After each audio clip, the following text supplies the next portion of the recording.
السلام علیکم ورحمۃ اللہ وبرکاتہ۔ لرن قرآن لائیو چینل کی جانب سے ہم آپ کو خوش آمدید کرتے ہیں۔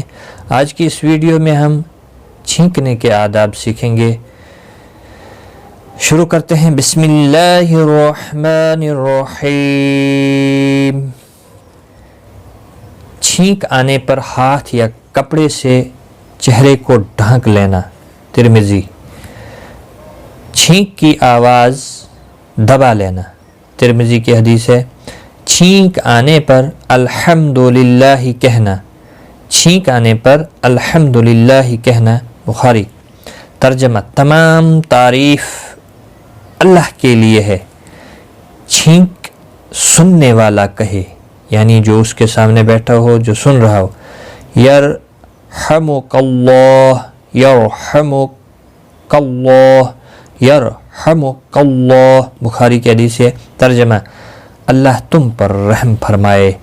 پھر چھینکنے والا کہے، جس کو چھینک آئی وہ کہے، یہدیکم اللہ ویصلح بالکم، یہدیکم اللہ ویصلح بالکم۔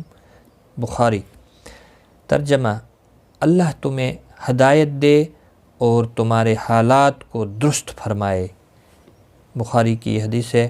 نوٹ: اگر کسی کو زکام کی وجہ سے بار بار چھینک آئے تو سننے والے پر جواب میں ہر دفعہ یرحمک اللہ کہنا ضروری نہیں۔ مسلم۔ تو آج کی اس ویڈیو میں اتنا ہی۔ خدا حافظ۔